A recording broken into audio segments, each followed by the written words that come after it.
We have spent a lot of time recently talking about the situation at the Maisonneuve-Rosemont Hospital. This is not news, I don't think, to anybody if you've lived here and paid any attention at all.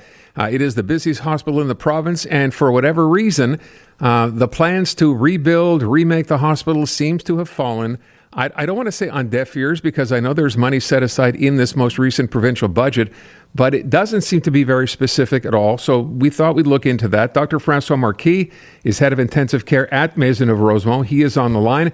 Doctor, thank you for your time this afternoon. So I want to start by asking you, first of all, in general, with respect to Maisonneuve-Rosemont, your reaction from what you heard in the budget.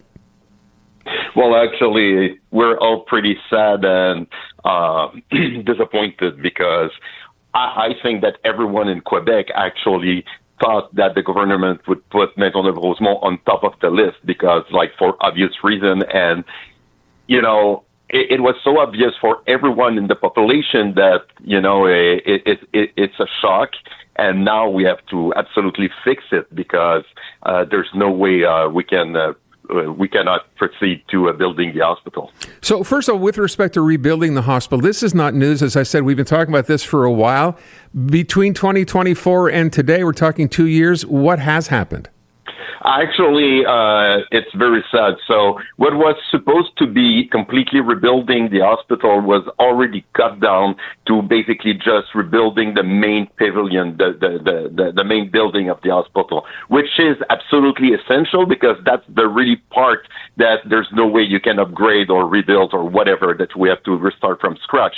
But in the last 2 years, the project was reassessed many times and cut down to its most significant core.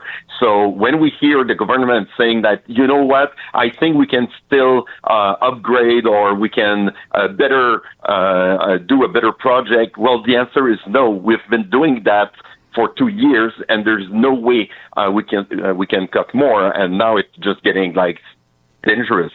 On top of that, by not doing anything in the last year, we actually lost $120 million, because the project not being indexed, it means that over time, you know, if you don't start the project, there's less and less and less money that could be invested in the project. So at this point, it's like the province watched $120 million burning, and it's not really the best moment in our history to let the money burn. So I will tell you that I had a chance to speak with the finance minister, with Eric Girard, last week after the budget came out. We talked about a couple of things in it. I pointed out what some reaction was.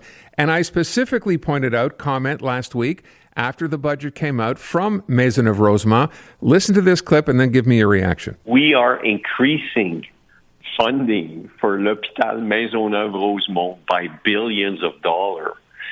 We're currently working on the parking lot. In order to prepare for the construction, we are provisioning large sum of money in order to go and do a tender process for construction, engineering work, and in due time we'll go in realization. And when we go into realization, the billions necessary to do the hospital will have been provisioned before.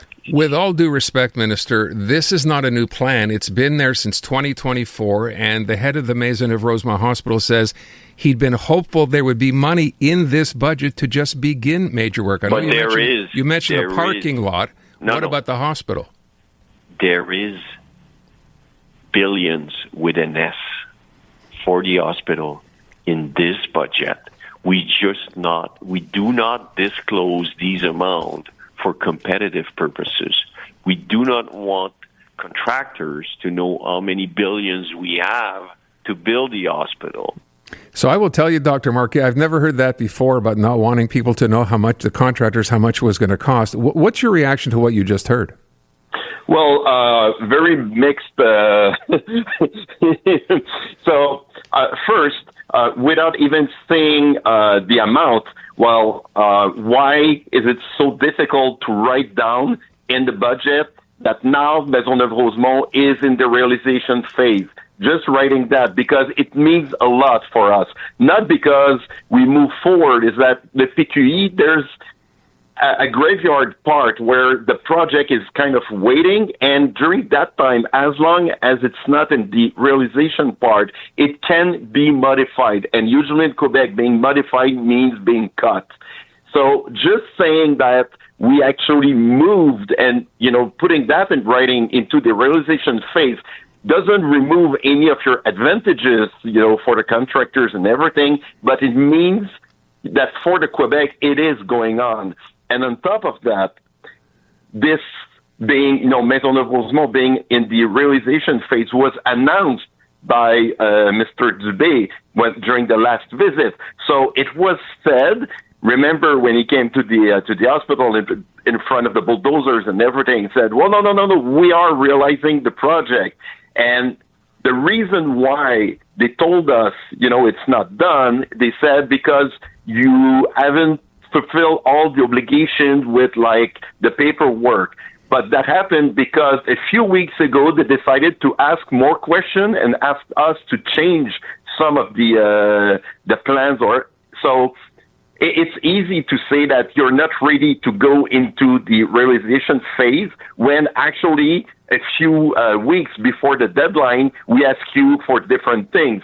So, I hope that this is true and that the money is there. But why, if it's the case, if you only want to protect the from inflating the prices, why is it so difficult to just write down Maisonneuve-Rosemont is in the advanced part and we are going into realization, and we are opening the contractors, we are opening the project for submission.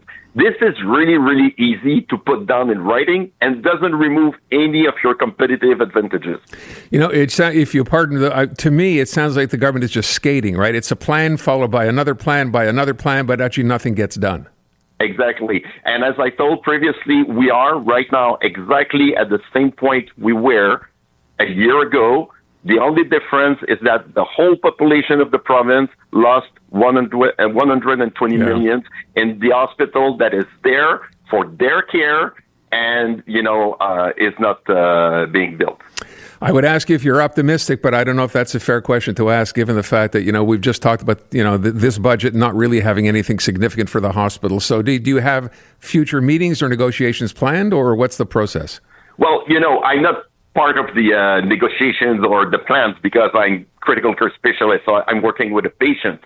But I do think that what we call in French, the gros bon sens, will wake them up. At one point, the population will say, you know what, this is a priority, and we know that, there's a game going on, but you stop that game and you put the money where it is important to put it.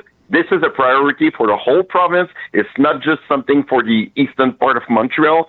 We all need that hospital to be working and up to par. So you will stop doing your tricks and you're going to put the money where we need it. Dr. Marquis, I want to thank you for the time. Very much appreciate it. Thank you so much for having me. Thanks. Canadian women are looking for more out of themselves, their businesses, their elected leaders, and the world around them. And that's why we're thrilled to introduce the Honest Talk podcast. I'm Jennifer Stewart. And I'm Catherine Clark. And in this podcast, we interview Canada's most inspiring women. Entrepreneurs, artists, athletes, politicians, and newsmakers, all at different stages of their journey. So if you're looking to connect, then we hope you'll join us. Listen to the Honest Talk podcast on iHeartRadio or wherever you listen to your podcasts.